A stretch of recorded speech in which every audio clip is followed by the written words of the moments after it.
In 2023, a 21-year-old mattress salesman from Santa Fe, Texas, walked onto the American Idol stage and sang a song called Stone. When he finished, all three judges gave him a standing ovation.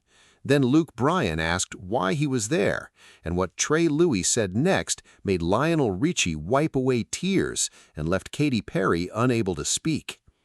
American Idol has been producing moments of unexpected emotional weight since its first season in 2002. It is, by design, a show that invites people to be vulnerable, to stand in front of a panel of famous strangers and a television audience of millions and offer the most private thing they have, their voice, for evaluation. The format creates conditions in which genuine human feeling regularly erupts through the surface of what is nominally an entertainment program, in which the people who come to sing cannot help but bring with them everything that has led them to this room, everything that makes the singing matter as much as it does. Lionel Richie had been a judge on the show since its revival in 2018, and he had sat at that table through hundreds of auditions, through the technically extraordinary and the emotionally raw and the heartbreaking and the joyful and the complete range of human expression that people bring when they have been given the specific permission of a microphone and an audience to be entirely themselves. He thought by February of 2023 that he had seen everything the audition room could produce. He had not.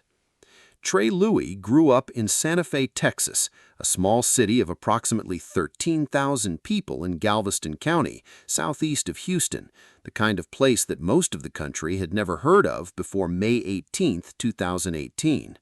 On that morning, a 17-year-old student dressed in a black trench coat walked into the school carrying a shotgun and a revolver and opened fire, moving through the hallways and classrooms with the specific purposefulness of someone who had planned what they were going to do.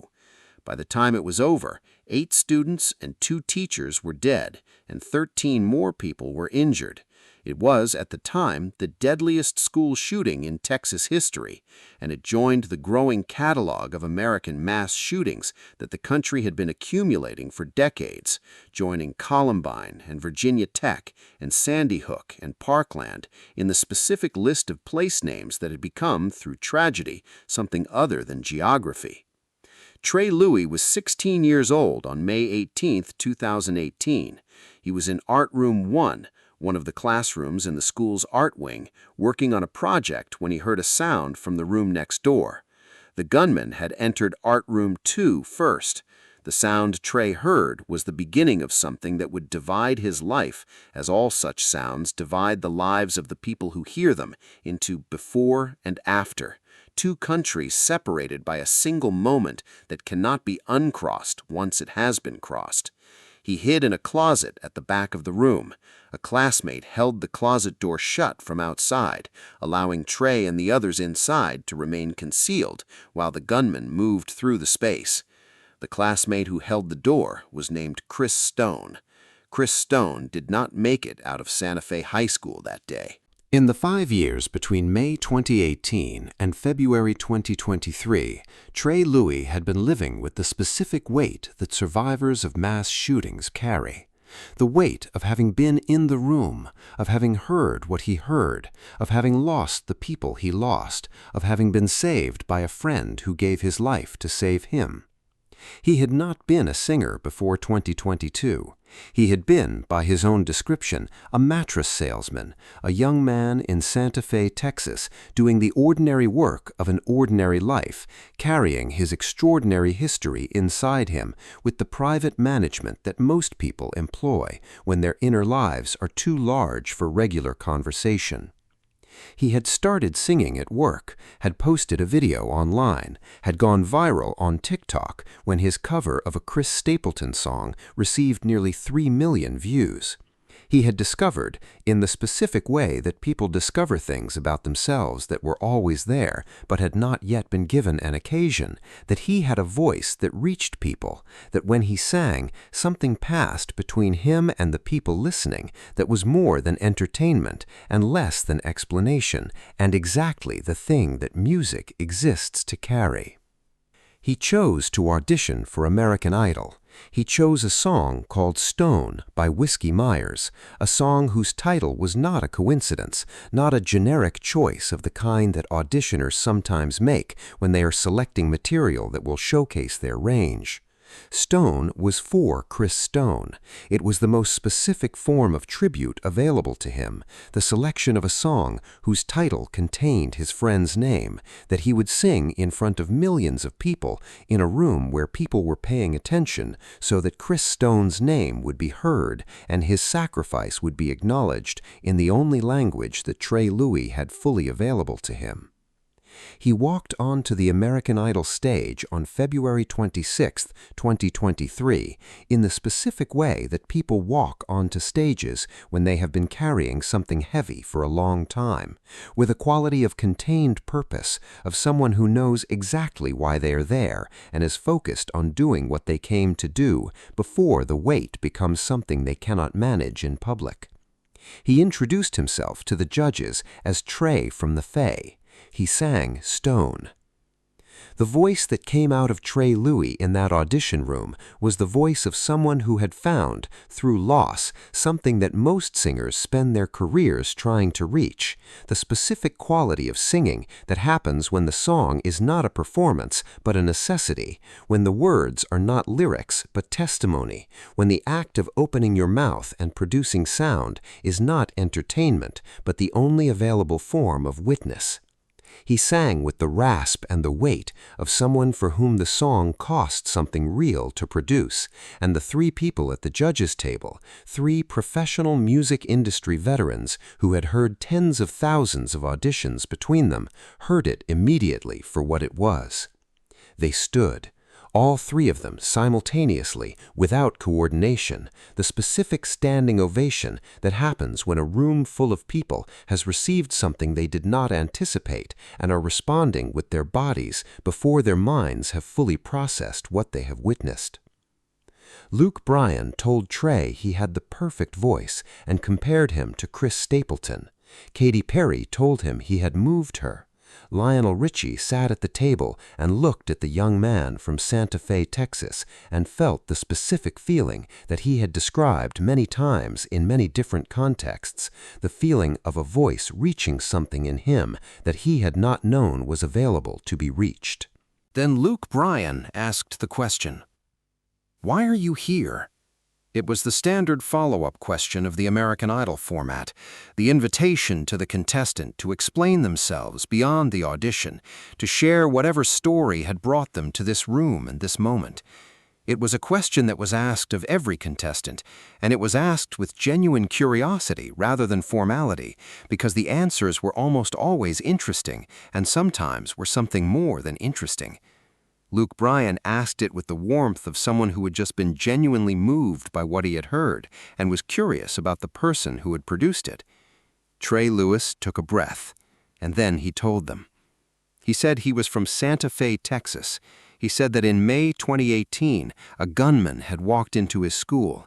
He said he had been in Art Room 1 when the gunman shot up Art Room 2 before making his way to Art Room 1. He said he had lost a lot of friends. He said 8 students were killed and 2 teachers were killed. He said it had been really negative and that Santa Fe had had a bad rap since 2018. And he said these things in the specific language of someone who has rehearsed nothing, who is simply telling the truth about what happened in the only words available to him, without the structure of a prepared statement or the smoothing effects of practiced delivery. The audition room received what he said in the particular silence that falls when something true and terrible has been spoken in a space that was not prepared for it.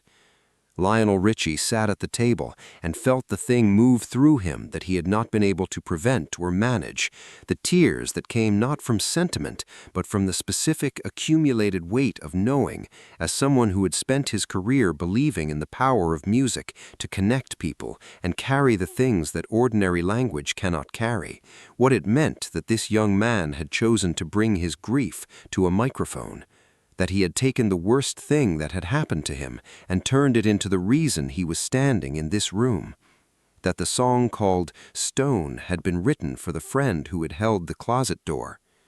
He wiped his eyes. He said, We have tolerated this for so long, too long. It has become a norm." Katy Perry did not speak for a moment. Then she spoke with everything, with the specific fury and grief of a parent who is also a person who grew up in a country that has been having this conversation for decades without changing what the conversation is supposed to change. She said the country had failed them. She said it was not okay. She said he should be singing because he loved music, not because he had to go through that. She said she was scared too. She hoped he would remind people that we have to change. She said all of this through tears, with her hands over her face, with the volume of someone who has run out of the ability to modulate what she is feeling and is simply saying it at the level it actually exists inside her. Luke Bryan's voice cracked when he voted. He told Trey he was perfect. All 3 judges said yes. They each stood to hug him before he left, the specific embrace that the audition room produces when the yes is not about the competition, but about the person, when what is being said is not just, "You can go to Hollywood," but "We see you, we hear you, what you carry matters, and you should not have to carry it alone." Trey Louis walked out of the American Idol audition room holding a golden ticket. His girlfriend Grace was waiting for him outside. They embraced. He held up the ticket, and then he spoke to the camera, not about the competition or the next round or what Hollywood would mean for his career, but about the people he was carrying with him.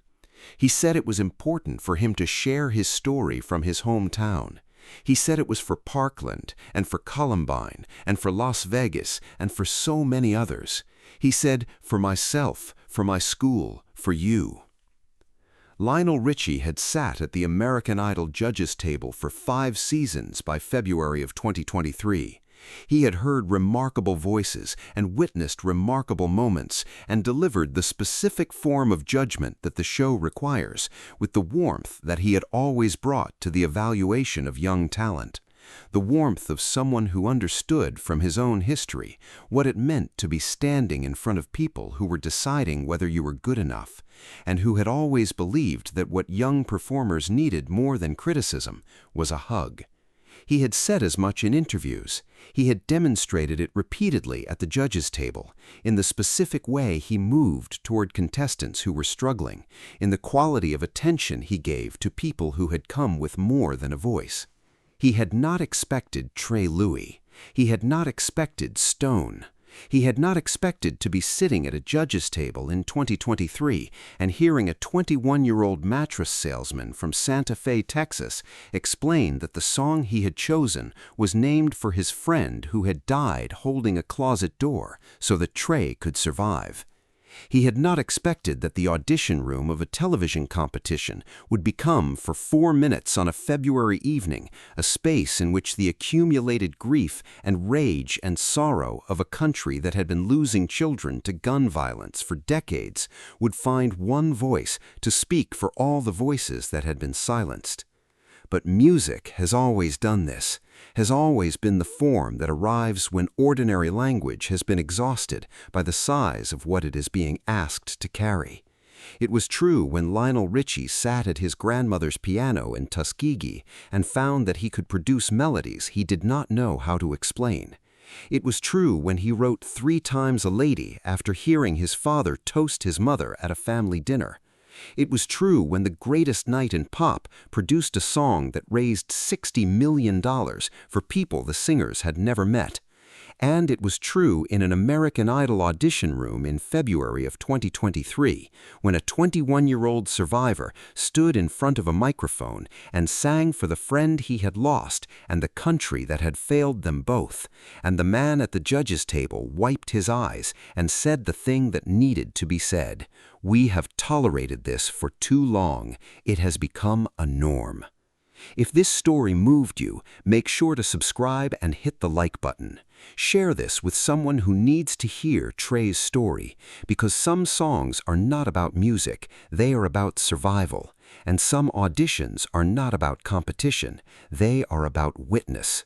Leave a comment below. What is the most powerful moment you have ever seen on a stage? Not the most technically impressive, but the most true. And don't forget to ring the notification bell for more stories about the moments when music does what only music can, carries what words alone cannot hold, and delivers it to the people who need to receive it most.